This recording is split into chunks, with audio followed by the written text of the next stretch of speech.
धन्यवाद हो। और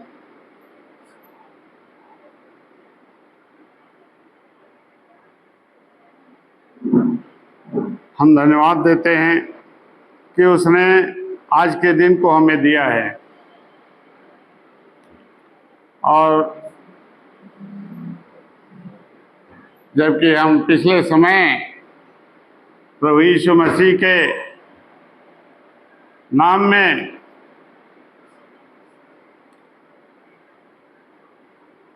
जो सुसमाचार सारे जगत के लोगों को दिया गया, उस सुसमाचार में उसने अपने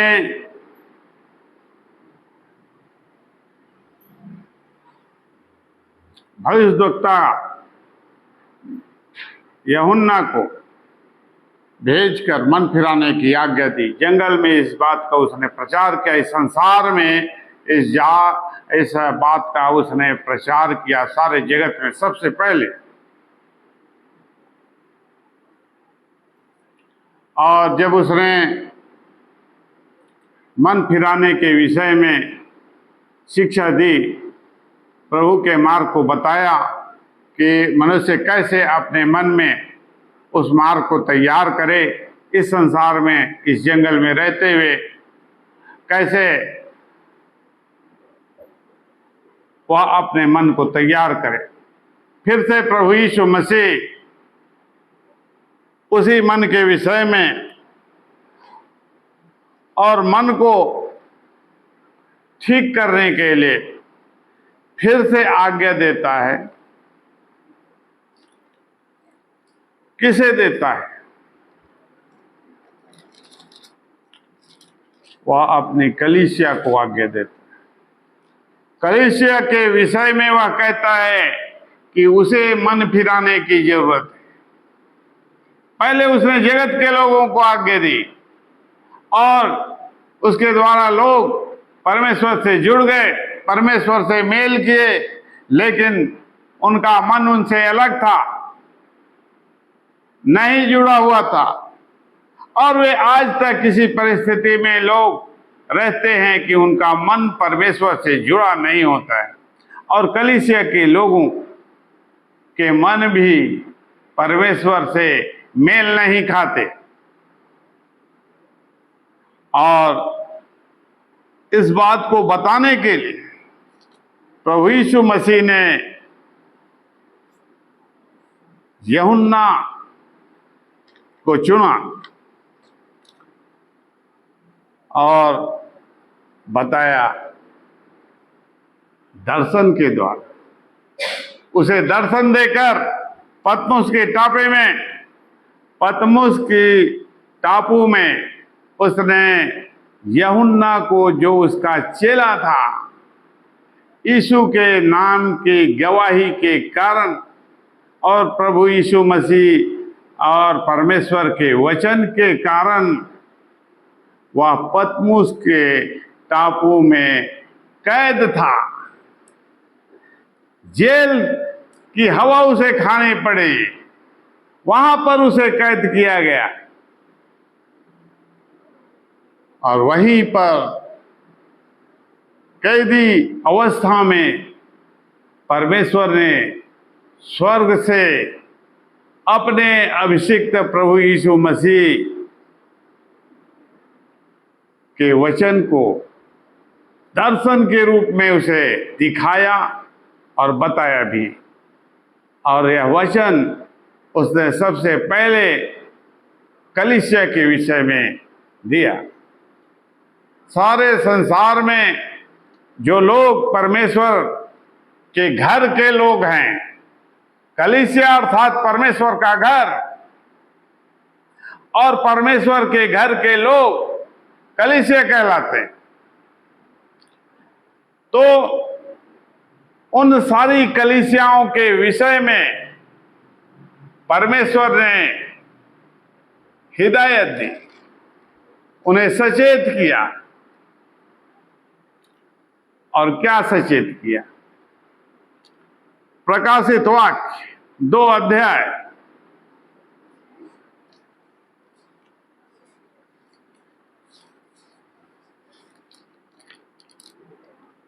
प्रकाशित वाक्य 2 अध्याय।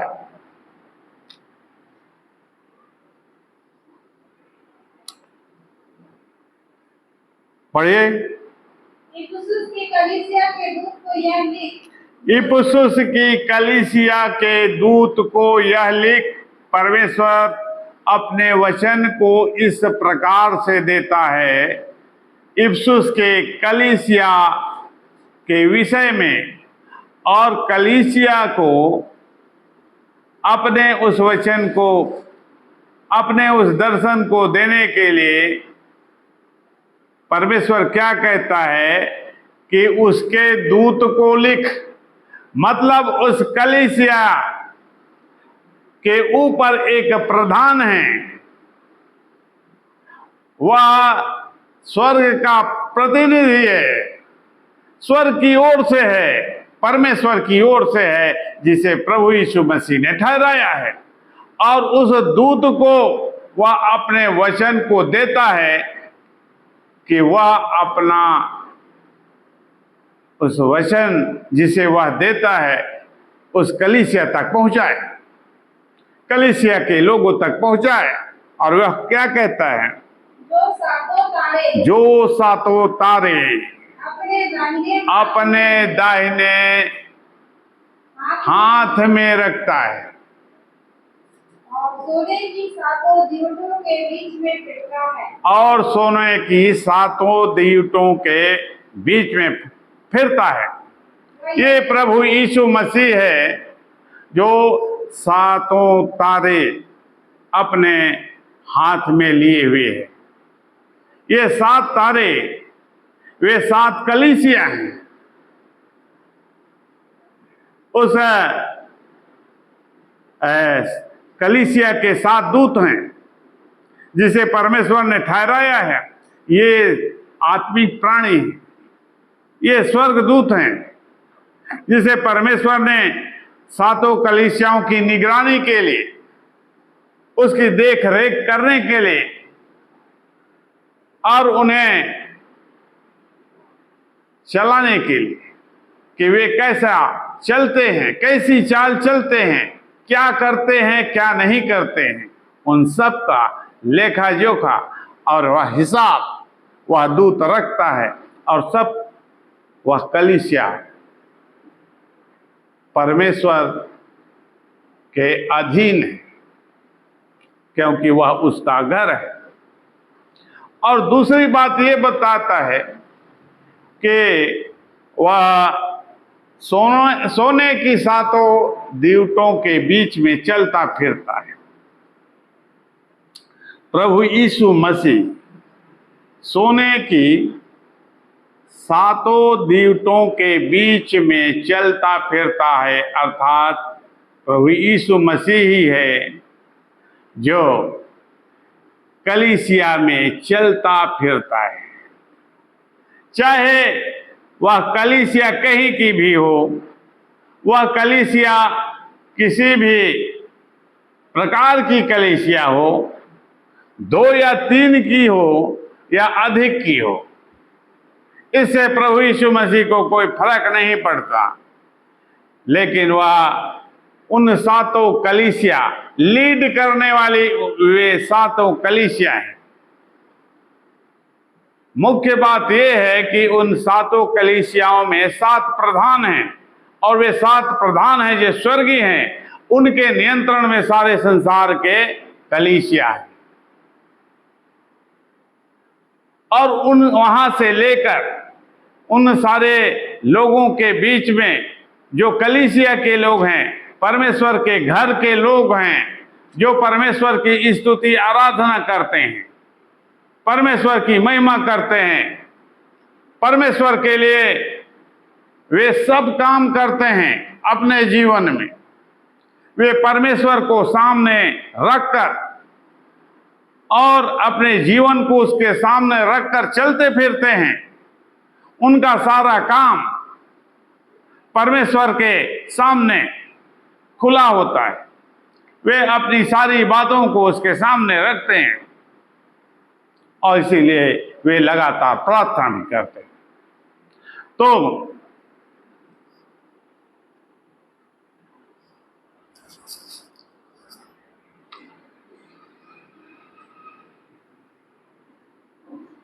संसार भर में जो 7 कलीसिया परमेश्वर ने स्थापित किए, 7 कलीसिया मतलब 7 कैटेगरी की कलीसिया है, उसमें 7 प्रकार के लोग हैं। वे कलीसिया कहीं पर भी हो, लेकिन वे सारी कलीसिया परमेश्वर के नियंत्रण में है और वह परमेश्वर का घर है और वह अपने घर में वह चलता फिरता है।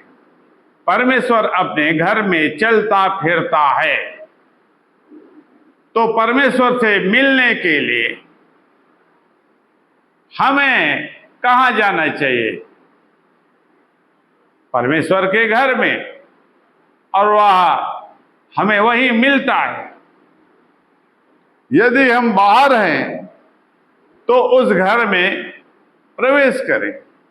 यदि हम उस घर के निवासी नहीं हैं, घर के सदस्य नहीं हैं, उस समय परमेश्वर ने आह्वान किया कि उस घर में प्रवेश करो, उस घर में जुड़ जाओ, उस घर में प्रवेश करो और उस घर से जुड़ जाओ, परमेश्वर के उस घर से जुड़ जाओ।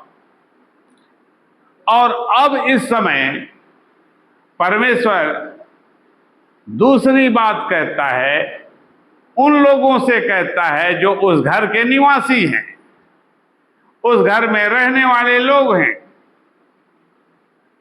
जो पहले प्रवेश कर चुके हैं।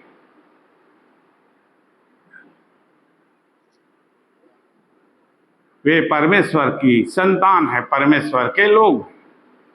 वह उनसे क्या कहता है? प्रभु यीशु मसीह के द्वारा, अर्थात प्रभु यीशु मसीह स्वयं कहता है। प्रभु यीशु मसीह अपने दूत को अपना वचन देता है, अपना दर्शन देता है कि इस दर्शन और इस वचन को मेरे दास यूहन्ना को बता दे, दिखा दे, समझा दे,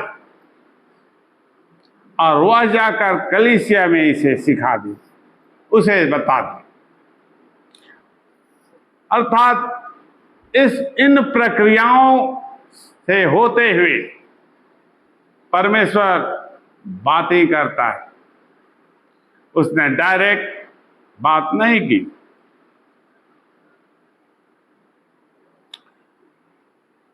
तो बीच में उसने, जैसे वो मध्यस्थ हुआ,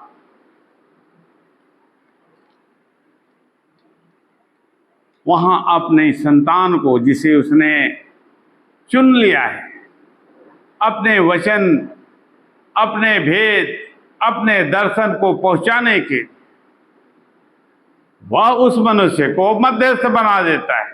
वह उसी के माध्यम से वह कार्य करता है, उसे ही दिखाता है, उसे ही भविष्यवाणी कराता है, उसके द्वारा ही वह अपने शिक्षा को भी देता है, अपने सामर्थ्य के काम को करता है। इस प्रकार से वह कलीसिया में कार्य करता है और उसके ठहराए हुए ये नियम हैं, वह उसी के अनुसार कार्य करता है। वह प्रभु यीशु मसीह है, सब वस्तुएं उसके नियंत्रण में हैं, और वे सातों दूत स्वर्गदूत परमेश्वर ने उसके हाथ में दे दिए। ये 7 तारे आत्मिक प्राणी हैं जो प्रभु यीशु मसीह के हाथ में, उसके अधीन हैं, उसके कार्य को करने के। और ये कलीसिया जो 7 दीवट के रूप में है, ये सोने की दीवट है, सोने की दीवट, और इस दीवट में परमेश्वर की आग जलती है। इन 7 दीवटों में परमेश्वर की आग जलती है। ऐसा नहीं है कि वहां पर अंधेरा हो, कोई आग ना हो। परमेश्वर के घर में जो सोने का घर है, वे 7 कलीसिया हैं, वे सोने की कलीसिया है। और उसमें परमेश्वर की आग जलती है। अर्थात परमेश्वर उन सातों कलीसियाओं में अपनी आग को प्रकट करता है, अपनी सामर्थ को प्रकट करता है, अपने जीवन को प्रकट करता है।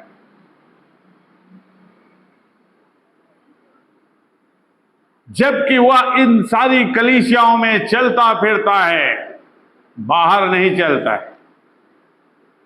अपने घर के बाहर वह नहीं चलता है इस संसार में, अब वह कलीसिया में चलता फिरता है। तो वह क्या कहता है? वह क्या कहता है? दो, मैं तेरे काम और तेरे वह कहता है, क्या कहता है? मैं तेरे काम और तेरे परिश्रम और तेरे परिश्रम और तेरे धीरज को जानता और तेरे धीरज को भी जानता हूं। मैं तेरे काम को कि तू कैसा काम कर रहा है,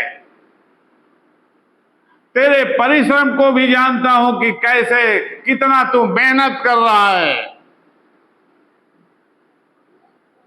और तीसरा, वह धीरज को भी जानता है कि किसी भी परिस्थिति में वह कैसे धीरज धरे हुए।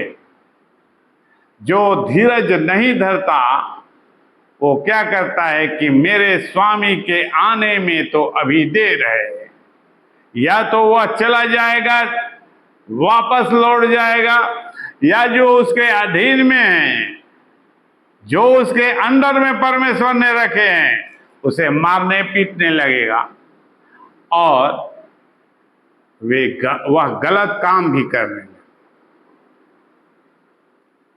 तो जो धीरज धरता है तो ये काम नहीं करता है जिसे परमेश्वर ने ठहराया है प्रधान होने के लिए और उसके ऊपर नियुक्त किया है कि मेरे घर की रखवाली करना। और कैसे वह ईमानदारी से वह उस काम को करता है, उसमें परिश्रम करता है, उसे बढ़ाने के लिए, उसे फैलाने के लिए, उनकी सहायता के लिए, उन्हें उठाने के लिए, उन्हें शिक्षा देने के लिए, उन्हें ज्ञान देने के लिए, उनके सामर्थ्य देने के लिए, उन्हें चंगा करने के लिए वह हर प्रकार की सहायता करता है जो उसके ऊपर नियुक्त है।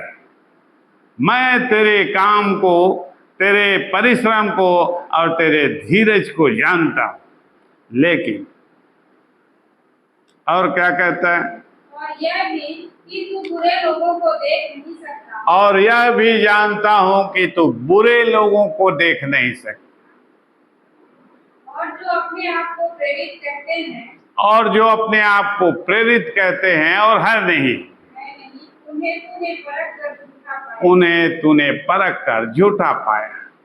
जो अपने आप को प्रेरित करते हैं, प्रेरित कहते हैं कलीसिया में, उसी कलीसिया में जो परमेश्वर की कलीसिया है, परमेश्वर का घर है, उसमें बहुत से भविष्यवक्ता उत्पन्न हो गए हैं, बहुत से प्रेरित हो गए।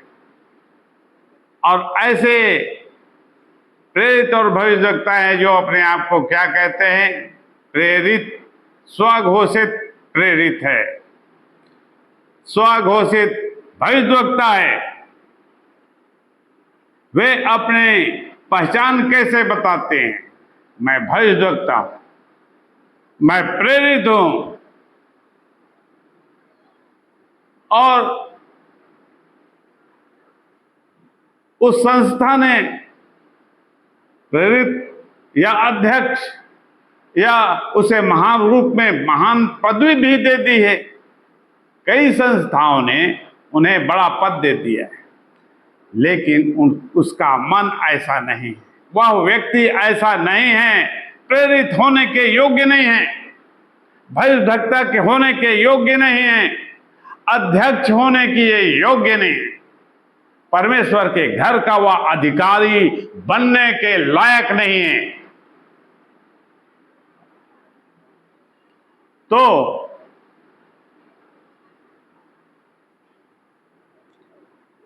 इफिसुस की कलीसिया के लोगों से परमेश्वर कहता है कि तूने बहुत से लोगों को इस प्रकार से देखा है जिन्होंने अपने आप को बड़ा बनाया है, अपने आप को ऊंचा किया है सब प्रकार से, और मैं तेरे काम और परिश्रम और धीरज को जानता, फिर भी मुझे तुझसे एक बात कहना है, फिर भी मुझे तुझसे एक बात कहना है। क्या कहना है? परमेश्वर क्या कहता है कलीसिया से, इफिसुस की कलीसिया से, जिसमें बहुत से भविष्यवक्ता भी हैं, बहुत से प्रेरित है, अर्थात परमेश्वर के द्वारा प्रकाशित किया जाने वाला व्यक्ति, जैसे ये यूहन्ना है, इसे प्रकाशित किया गया प्रभु यीशु मसीह के द्वारा। उसने डायरेक्ट उसे दिया अपना दर्शन और अपना वचन, अपना वचन और दर्शन सीधे सीधे यूहन्ना को दे दिया, और यूहन्ना ने बताया कि यीशु मसीह ने मुझसे क्या कहा और क्या दिखाया। ये है प्रेरित।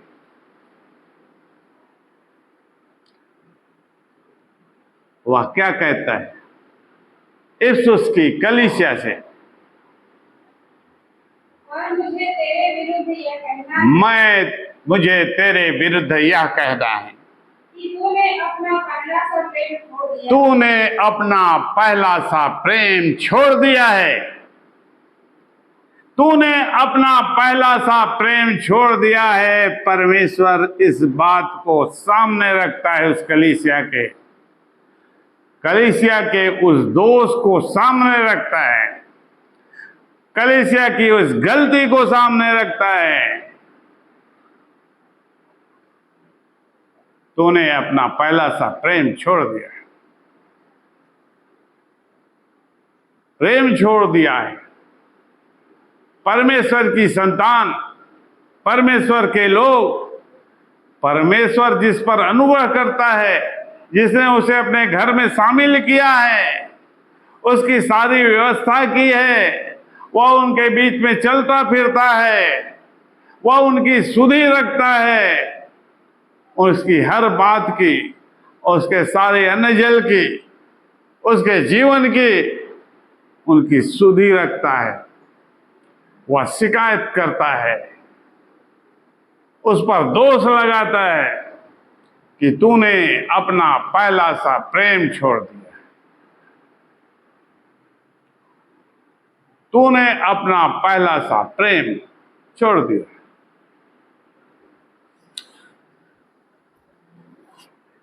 जो मुझसे या जो परमेश्वर से प्रेम रखता है वह मुझसे प्रेम रखता है। जो मुझसे प्रेम रखता है वह परमेश्वर से प्रेम रखता है, और जो मुझसे प्रेम रखता है वह मेरे वचन को मानता है। यीशु मसीह ने यह शिक्षा दी, जो मुझसे प्रेम रखता है वह मेरी आज्ञा को मानता है। ये है उसके प्रेम की परिभाषा। वह इसी प्रकार के प्रेम के विषय में कहता है और दोष लगाता है इफिसुस की कलीसिया में कि तू मेरी आज्ञाओं को ना सुनता है, ना मानता है, ना उस पर चलता है। और ये सब कलीसियाओं का दोष है। एक प्रकार का ये दुर्गुण आ गया कलीसिया के लोगों में कि वे पहले तो परमेश्वर से अपने सारे मन, सारे प्राण, सारी बुद्धि से वे प्रेम रखकर उसके पास आते हैं और मन फिराते हैं, मन फिराकर उससे जुड़ते हैं, लेकिन कुछ समय बाद उसका प्रेम ठंडा हो जाता है। तो वह क्या कहता है?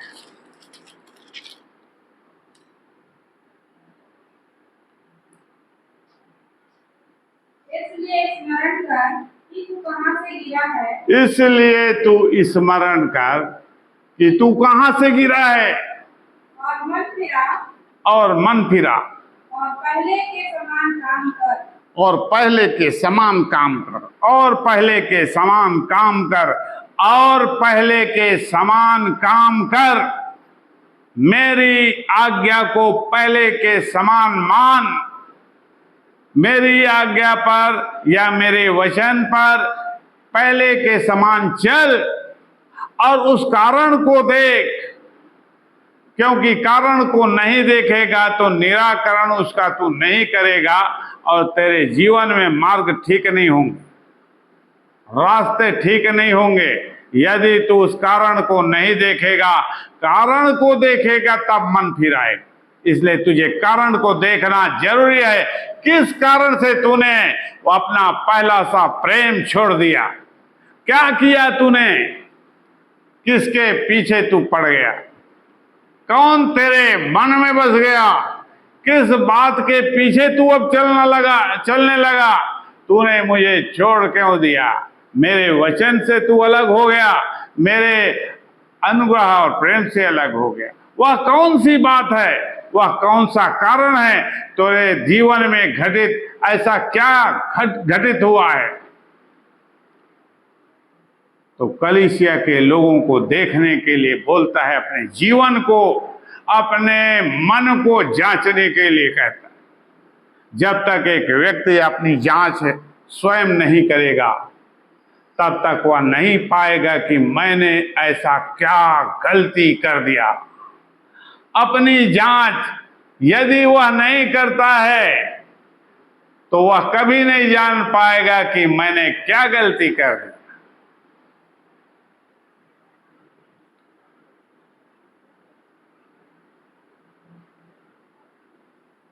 तो चेत कर तू कहां से गिरा। चेत कर, खोज कर, इस बात में ध्यान लगा। लोग कई बार ऐसा करते हैं कि उस बात की कोई परवाह नहीं करते कि उसके जीवन में ऐसी क्या क्या घटना हुई। वह उसके मन से हमेशा निकल जाता है। वह उसके विषय में पश्चाताप नहीं करता है और इसके कारण से परमेश्वर से वह अलग होने लगता है। परमेश्वर स्वयं उससे अलग होने लगता है क्योंकि उसके मन में बुराई आ गई है, उसमें दोष आ गया है। तो उसे सचेत होना है। परमेश्वर की संतान को इस बात के लिए सचेत हमेशा होते रहना है और अपने आप को जांचना है कि परमेश्वर मुझसे प्रेम क्यों नहीं करता है। परमेश्वर प्रेम इसलिए नहीं करता है कि पहले तुझे प्रेम परमेश्वर से करना है और तूने परमेश्वर से प्रेम करना पहले से बंद कर दिया है। तूने अपना मार्ग लिया है, तूने अपना मार्ग लिया है। तूने पहले परमेश्वर से प्रेम करना छोड़ दिया, उसकी आज्ञा को मानना छोड़ दिया, उसके वचन तेरी दृष्टि में तुच्छ हो गए, तू उसका आदर मान नहीं करता। ये गलती परमेश्वर इस कारण से तेरे बीच में चलता है ना फिरता है। तेरे उस घर में तेरे पास नहीं आता। एक घर तो उसका स्वयं का घर है, उसका मन। एक घर उसका स्वयं का घर है जिसमें वो रहता है, वह उसका मन है। वहां पर परमेश्वर नहीं चलता फिरता है। उसके मन में उसकी अनुभूति नहीं होती है। कहाँ है परमेश्वर? क्यों नहीं दिखता? क्यों मेरे पास नहीं आता? क्यों मुझे समझ में नहीं आता वो कहाँ है, कैसा है? क्यों मेरी सहायता नहीं करता है? वह तो उस घर में आया ही नहीं। वह तो उस घर में आता ही नहीं है अब, क्योंकि तूने उससे प्रेम नहीं किया है। अब इसलिए यदि तू इस बारे में गंभीरता से सोच विचार कर रहा है तो चेत कर कि क्या कारण है, क्या गलती है, उसकी खोजबीन कर और मन फिरा ताकि फिर से तू परमेश्वर से जुड़ जाए और परमेश्वर तेरे उस घर में आए। परमेश्वर तेरे उस घर में आए, ऐसा करने के लिए तू फिर से परमेश्वर के वचन को पकड़ ले, उसका आदर मानकर वही मुख्य बात है। वचन, जो मुझसे प्रेम करता है वह मेरे वचन को मानता है। वचन इतना महत्वपूर्ण है, वचन को नहीं मानेगा तो परमेश्वर का मुख कभी वो नहीं देखेगा। वचन को नहीं मानेगा तो परमेश्वर उसकी सहायता के लिए कभी नहीं आएगा। इसलिए चेत कर कि तू कहां से गिरा है, और यदि तू चेत नहीं करता है, यदि तू लापरवाह बना रहता है, यदि इस बात पर कोई ध्यान नहीं देता और जा कुछ नहीं होने वाला, अरे सब संसार में ऐसा ही होता है और कुछ नहीं होगा। लोग इस प्रकार से अपने मन को सांत्वना देते हैं कि कुछ नहीं होगा, सब ऐसी लिखा है, सब ऐसी बोलते हैं। ठीक है, लेकिन परमेश्वर क्या कहता है कि मैं क्या कर सकता हूं, मैं क्या कर सकता हूं और मैं क्या करूंगा, वह आगे बताता है। यदि तू मन न फिराएगा, यदि तू मन नहीं फिराएगा तो मैं तेरे पास आकर, तो मैं तेरे पास आकर तेरी दीवट को उसके स्थान से हटा दूंगा। तेरी दीवट को उसके स्थान से हटा लूंगा। तेरे दीवट को उस स्थान से हटा दूंगा। तेरे दीवट को, तेरे दीवट को, जो तेरा दीवट है, जहां पर जो आग है, उस स्थान की आग है जो परमेश्वर का घर है, और वह वहीं पर जब चलता फिरता है तो वहां की आग तेरे उस घर में आकर तेरे मन में वह प्रज्वलित होता है, तो वहीं से आग पाता है। तो उस कलीसिया से वह आग तुझे मिलती है, तो उस कलीसिया से तेरे उस दीवट को हटा दूंगा। एक मनुष्य जब संसारिक होता है, संसार का होता है, तो वह कलीसिया से नहीं जुड़ा रहता, और कलीसिया से नहीं जुड़ा रहता तो वहां पर उसकी कोई दीवट नहीं है। परमेश्वर की दीवट जहां वो चलता फिरता है उसकी कलीसिया है, वहां से उसे आग मिलती है, उसे वहां से जीवन मिलता है, वहां से उसे परमेश्वर की सहायता मिलती है। तो उस स्थान पर, उस कलीसिया में उस व्यक्ति को उसने रखा है, उस आत्मा को। परमेश्वर कहता है कि मैं वहां से तुझे निकाल बाहर करूंगा, मैं निकाल के फेंक दूंगा। तो क्या होगा, क्या होगा? बात इतनी साधारण नहीं है, बात बहुत गंभीर है। परमेश्वर से तुम हमेशा के लिए वंचित हो जाओ। वैसे भी परमेश्वर ने इसी प्रकार का मनुष्य को निर्देश दिया है, सचेत किया है कि एक समय उसने ठहराया है, उस समय तक उसके लिए अवसर है कि उस आग को वह अपने भीतर बनाए रखे, वह उस आग को अपने भीतर बनाए रखे और उस समय तक वह परमेश्वर से घर से जुड़ा रहे और परमेश्वर के दूत से जुड़ा रहे और प्रभु यीशु मसीह से जुड़ा रहे।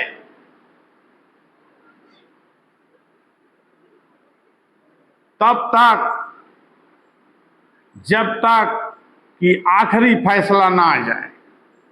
आखिरी फैसला जब तक ना आ जाए, एक दिन तो आखिरी फैसला होगा ही कि उन सारे लोगों को, उनके सारे दीवटों को इकट्ठा उठा के परमेश्वर निकाल बाहर कर देगा और उस आग में डाल देगा। अपने घर की आग से वंचित कर देगा, अपने जीवन से वंचित कर देगा, अपने घर से निकाल देगा। परमेश्वर अपने घर से निकाल देगा। ये वही बातें बताता है, उसी बात को समझाने का वह प्रयास कर रहा है कि कैसे वह घर से निकाल देगा उसे। एक मनुष्य को, जितने भी मनुष्य हो इस संसार में, उन सबको वह अपने घर से निकाल देगा, चाहे वे किसी भी कलीसिया या डोमिनेशन के हों, उन सबको वह निकाल देगा यदि वे मन नहीं फिराएंगे, यदि वे चेत नहीं करते हैं, वे सचेत नहीं होते हैं और वे सब प्रकार के बुरे बुरे काम करते रहे और परमेश्वर से प्रेम ना करें, परमेश्वर के वचन और उसके आत्मा का आदर मान ना करें। ऐसे सारे लोगों को परमेश्वर अपने घर से निकाल देगा, बाहर कर देगा। वे सारे लोग उस स्थान पर जो उसने बनाया है, जिसे वह क्या कहता है, नरक, तो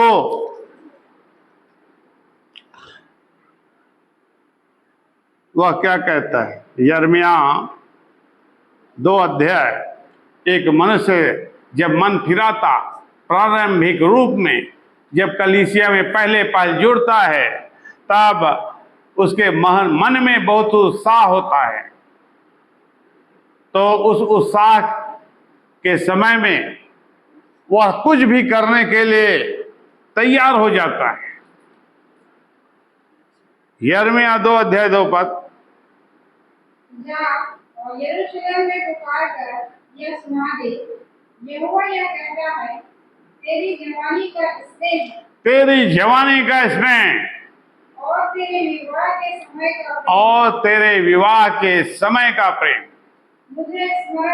मुझे स्मरण आता है कि तू कैसे जंगल में, तू कैसे जंगल में मेरे पीछे पीछे चली, मेरे पीछे पीछे चली, जहाँ भूमि ज्योति बोई ना गई थी, जहां भूमि ज्योति गई नहीं गई थी। तेरे उस प्रेम को मैं सोचता हूं इस संसार में, जब तो जवान था और पहली वाचा मुझसे बांधी थी, मुझसे जुड़ा था, उस समय तू कैसा मुझसे प्रेम करता था। तेरे मन में उत्साह था, एक जलन थी, परमेश्वर की आग तेरे भीतर जलती रहती थी और इस जंगल में तू मेरे पीछे पीछे चला और किसी बात की परवाह नहीं की, ना अपने प्राण की चिंता की। तूने अपने प्राण को ताक में रखकर मेरे उस कार्य को किया जो इस संसार में मेरे लोग करते हैं। वे मार खाते हैं, वे उनकी हत्या की जाती है, उनके ऊपर क्लेश होता है, उनके ऊपर उपद्रव होता है, वे मारे जाते हैं, काटे जाते हैं, वे दंडित किए जाते हैं, सब प्रकार। लेकिन फिर भी तू नहीं पीछे हटा, तूने फिर भी अपने पैर पीछे नहीं खींचे, तेरे मन में परमेश्वर के लिए, सुसमाचार के लिए, परमेश्वर के वचन के लिए ऐसी आग जल गई कि तू कुछ भी करने के लिए तैयार हो गया और करता रहा, लगातार करता रहा। लेकिन क्या हुआ? कुछ समय बाद तेरा प्रेम ठंडा पड़ गया, तेरा प्रेम ठंडा पड़ गया। ये उसी प्रेम के विषय में यह सचेत करता है कि वाचा से जुड़ते समय लोग कितने उत्साहित होते हैं, कितना उनके मन में उत्तेजित होता है जीवन के प्रति, अनंत जीवन के प्रति, परमेश्वर के प्रेम के प्रति, स्वर्ग के राज्य के विषय में, परमेश्वर की महिमा के विषय में। कैसा उनका मन हमेशा उस बात में केंद्रित होता है। वे हर समय इस बात की खोज करते हैं, इस बात का प्रयास करते हैं कि परमेश्वर का वह रास्ता कहां है,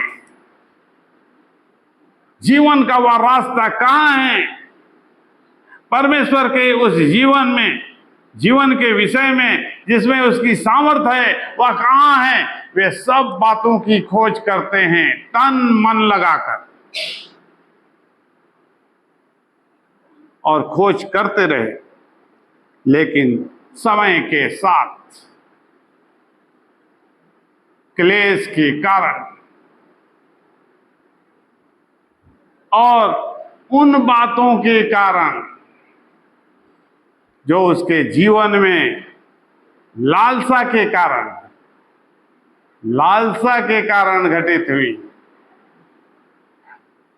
और परमेश्वर से वे अलग होते गए और उसका प्रेम ठंडा पड़ गया, उसका उत्साह जाता रहा, उसकी लौ, उसकी आग की लौ धीमे होती गई और यहां तक पहुंच गई कि वह बुझने पर आ गई। और बुझने पर आई क्योंकि परमेश्वर स्वयं चाहता है कि उसे निकाल बाहर कर, क्योंकि वो सुनता नहीं है, मानता नहीं है।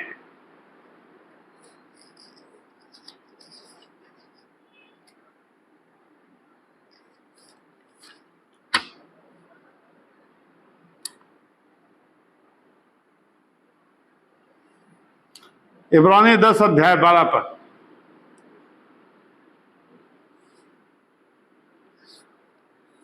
इब्रानियों की पत्र 10 अध्याय 12 पर। परंतु यह व्यक्ति को पापों के बदले एक ही बलिदान सर्वदा के लिए चढ़ाकर। इब्रानी 10 का 32।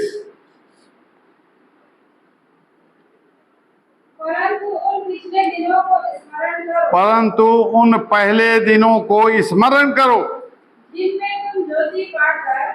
जिनमें तुम ज्योति पाकर दुखों के बड़े संघर्ष में स्थिर रहे।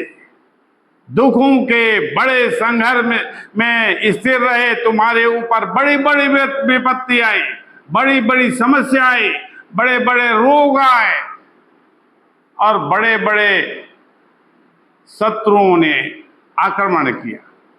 और क्लेश के कारण उस समय तुम्हें कुछ फर्क नहीं पड़ा, तुमने इन सब को सह लिया और परमेश्वर से बलवा नहीं किया, परमेश्वर से विद्रोह नहीं किया, परमेश्वर से विश्वासघात नहीं किया, प्रभु यीशु मसीह के नाम की निंदा नहीं की, परमेश्वर से अलग नहीं हुए।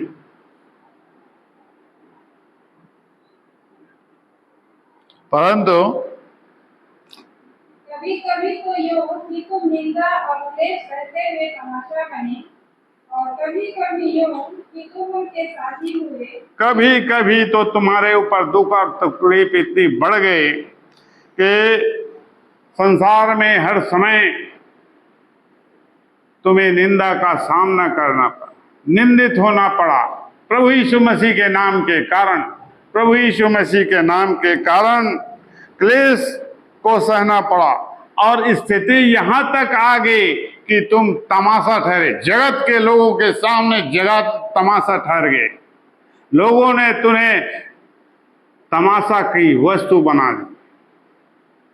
और इस प्रकार की इस परिस्थिति में परमेश्वर के लोग पढ़ते हैं, लोग उसे घेर लेते हैं तमाशा बनाने के लिए। और बहुत से ऐसे सेवक हैं जिन्हें लोगों ने घेर कर इस प्रकार से मारा, उसकी हत्या की, और उससे वे आनंदित हुए। और जितने लोग इस देश में प्रभु यीशु मसीह के द्वारा, प्रभु यीशु मसीह के नाम में निंदित हुए, उन पर क्लेश और उपद्रव हुआ और लोगों ने उनकी हत्या की, उन्हें जलाया, उन्हें खत्म किया। वे लोग परमेश्वर के उस क्रोध के भागी हैं, परमेश्वर के उस आग को, उसकी तपन को देखेंगे, उस आग की तपन को देखेंगे जिन्होंने परमेश्वर के लोगों को इस प्रकार से जलाया। चाहे वे बड़े हों, चाहे छोटे हों, चाहे किसी भी प्रकार के हों, नरक की अग्नि से वे कभी नहीं बच सकते। नरक की उस आग से कभी नहीं बचेंगे जिन्होंने परमेश्वर के लोगों को तमाशा बनाया और उनकी दुर्दशा की। और इस दुर्दशा में परमेश्वर के लोग, बहुत से लोग जो उसकी संतान कहलाते हैं, उनका प्रेम ठंडा हो गया और वे पीछे हट गए और परमेश्वर से अलग हो गए। इन सब के जिम्मेदार वे हैं, और जबकि इसके जिम्मेदार वे लोग हैं, वे इसके परिणाम को भी भोगेंगे जिन्होंने इस परिस्थिति में उन्हें डाला। वे अनंत आग उनके लिए है, कभी ना बुझने वाली वह आग उन लोगों के लिए है, रखा हुआ है जो अपने आप को बड़ा समझते हैं।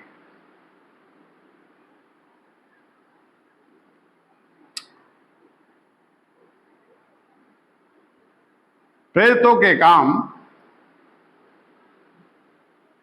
17 अध्याय 30 पद।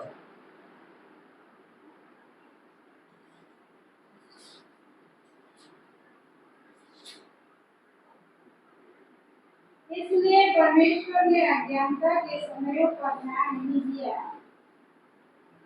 और अब हर जगह सब मनुष्यों को मन फिराने की आज्ञा दिया। फिर से पढ़। इसलिए परमेश्वर ने अज्ञानता की बातों पर ध्यान नहीं दिया। अज्ञानता की वे बातें हैं, अज्ञानता की वे बातें हैं जिसके कारण मनुष्य गलत कर बैठता है। तो उन बातों को परमेश्वर नजरअंदाज कर देता है, उन बातों को परमेश्वर नजरअंदाज कर देता है। और नजरअंदाज करने के लिए वह फिर से कहता है कि तुम्हें, जो मेरे घर के लोग हो, मेरी कलीसिया के लोग हो, मन फिराना जरूरी है। मन फिराना पड़ेगा, तुम्हें सचेत होना पड़ेगा, तुम्हें देखना पड़ेगा कि गलती हमसे कहां पर हुई। और गलती को सुधारना पड़ेगा, गलती को सुधारना पड़ेगा, क्योंकि परमेश्वर इसे क्या कहता है? अज्ञानता की बातें कहता है। मनुष्य भले अपने आप को बुद्धिमान श्रेष्ठ समझे, लेकिन परमेश्वर जानता है कि मनुष्य कितना मूर्ख और निकम्मा है।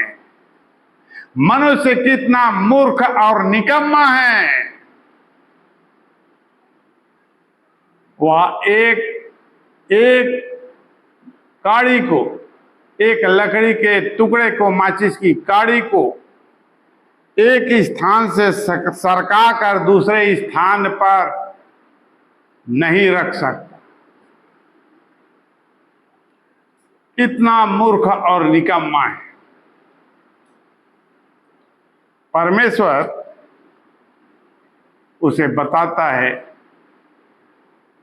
यह तुम्हारे लिए, यदि जान जाते कि इस लकड़ी के इस छोटे से टुकड़े को कैसे हटाना है, इतना ज्ञान तुम में नहीं है, इतना ज्ञान तुम्हारी कल्पना से परे है, नहीं है तुम्हारे पास।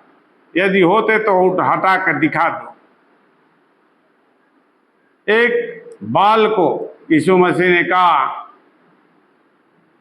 एक काले बाल को, अपने सिर के बाल को न तुम काला कर सकते हो न उजला कर सकते हो। यदि तुम में तंत है तो काला या सफेद करके दिखा दो। इसलिए ये अज्ञानता की बातें मनुष्यों के पास ही है, और इस अज्ञानता और मूर्खता के कारण परमेश्वर सलाह देता है, तुम्हारे लिए अच्छा है कि तुम मन फिरा लो। मैं सलाह देता हूं, तुम्हें मन फिराने की जरूरत है। यदि मन नहीं फिराते तो मैं निकाल बाहर कर दूंगा। बार बार मैं नहीं समझाने वाला। प्रेरितों के काम 14 अध्याय 16 पर।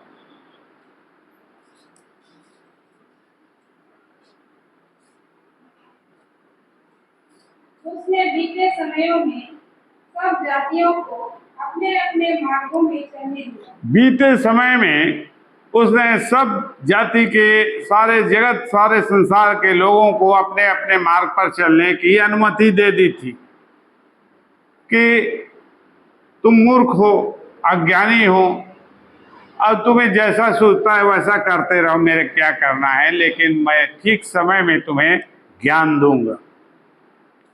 कैसे पर? उसने बीते समयों में सब जातियों को अपने अपने मार्गों में चलने दिया। सब जातियों को अपने अपने मार्गों में चलने दिया। उन्होंने अपने मन के अनुसार किए, अपने मार्ग उसने स्वयं निर्धारित किए। वे जो कुछ भी संसार में करते हैं वे अपने मन में के अनुसार ही करते हैं, और परमेश्वर ने उन्हें छोड़ दिया कि तुम अपने मन के अनुसार करते रहो। वैसे ही अपने लोगों को भी वह छोड़ देता है कि तुम अपने मन के करते रहो। और फिर भी उसने अपने आप को बेगवाह न छोड़ा।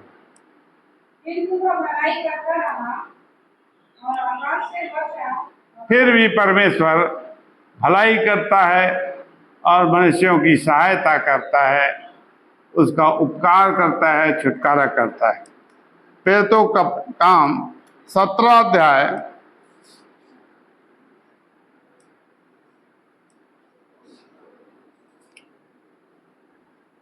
26 से 30 पद। प्रेरितों काम 17 अध्याय 26 से 30। उसने एक ही मूल से मनुष्यों की सब जातियां, उसने एक ही मूल से मनुष्यों की सब जातियों को उत्पन्न किया और सारी पृथ्वी पर रहने के लिए बनाई है, और उनके ठहराए हुए समय और निवास की सीमाओं को इसलिए उसने उसके ठहराए हुए समय और निवास के सीमा को भी ठहरा दिया है कि वे परमेश्वर को ढूंढे, कि वे परमेश्वर को ढूंढे।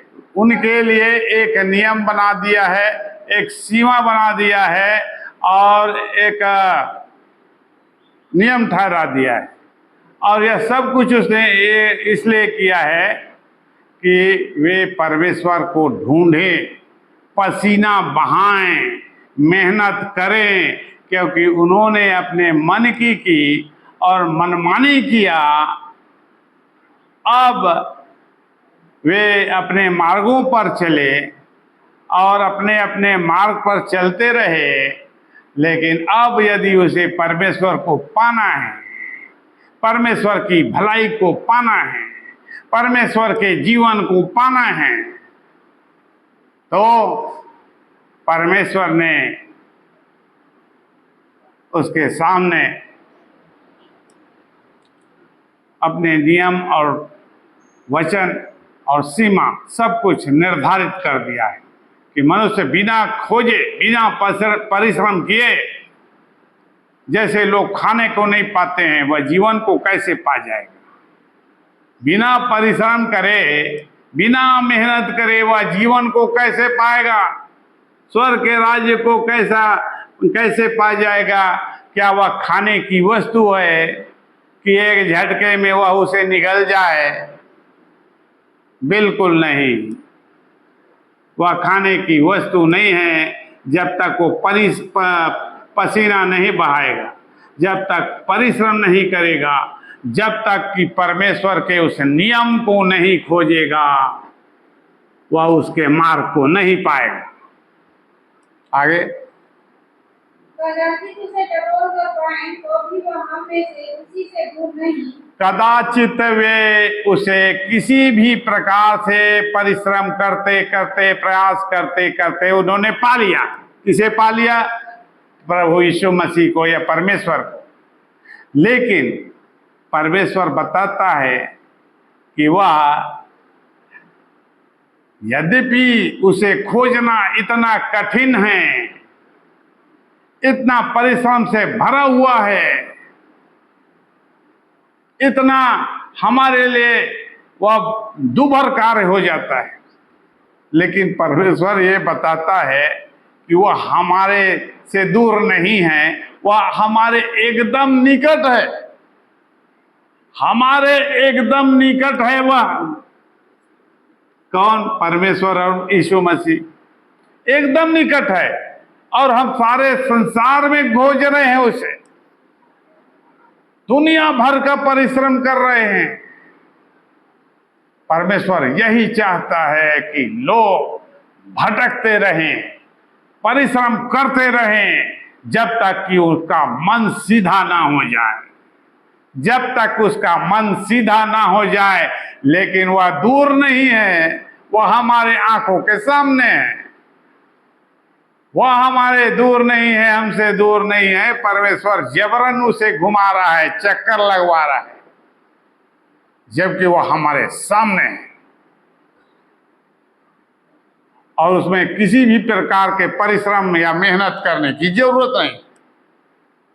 लेकिन मनुष्य के लिए वह इतना कठिन हो गया है, परमेश्वर की सहायता को पाना कितना कठिन हो गया है। और लोग देख सकते हैं कि जीवन के लिए उसे पुकारते हैं, हर प्रकार से प्रार्थना करते हैं, लेकिन कोई सहायता नहीं मिलती। इतना कठिन कर दिया है, लेकिन वह हमारे एकदम निकट है, एक कदम भी दूर नहीं है। परमेश्वर की सहायता को पाना एक कदम भी दूर नहीं है, इतना वह निकट है। तो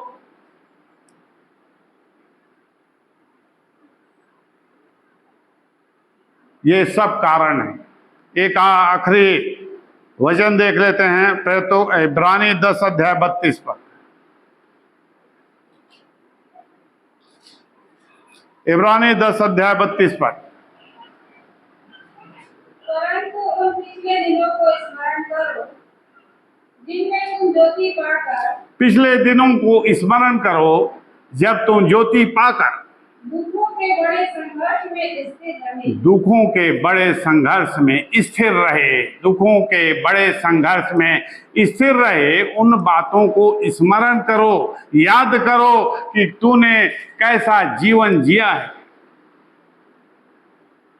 और कभी कभी तो यूं कि तुम निंदा और क्लेश सहते हुए तमाशा बने, और कभी यूं कि तुम उनके साथी हुए जिनकी दुर्दशा की जाती थी, क्योंकि तुम कैदियों के दुख में भी दुखी हुए और अपनी संपत्ति की आनंद से लूटने दी, यह जानकर कि तुम्हारे पास एक और भी उत्तम और सर्वदा ठहरने वाली संपत्ति है।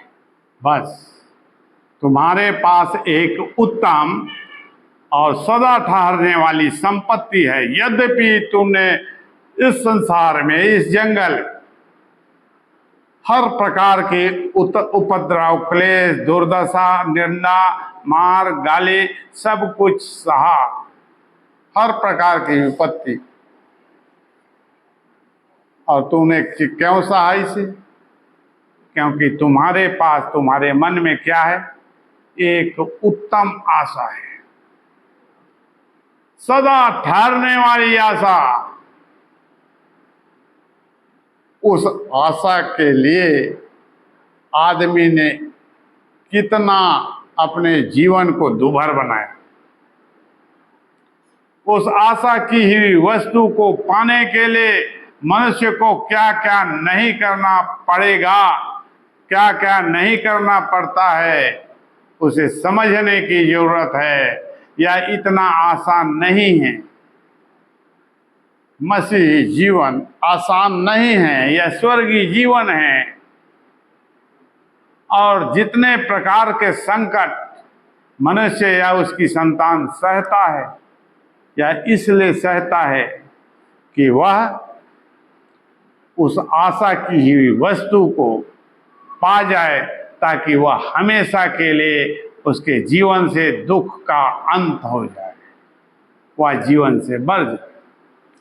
तो उस जीवन के पाने के लिए, जीवन को पाने के लिए मनुष्य को फिर से, कलीसिया के लोगों को, उसकी संतानों को परमेश्वर कहता है कि मन फिराने की जरूरत है, इसलिए कि तुम्हारा प्रेम ठंडा पड़ गया है। उस प्रेम को फिर से लाइन में लाने की जरूरत है, और इसलिए उस गलती को देखना पड़ेगा। जो अपराध या गलती तुमने की है, उसका निराकरण करना पड़ेगा, और फिर से परमेश्वर के प्रेम को मजबूती से पकड़ लेना। आज का वचन यहीं तक। विनम्र प्रार्थना करें।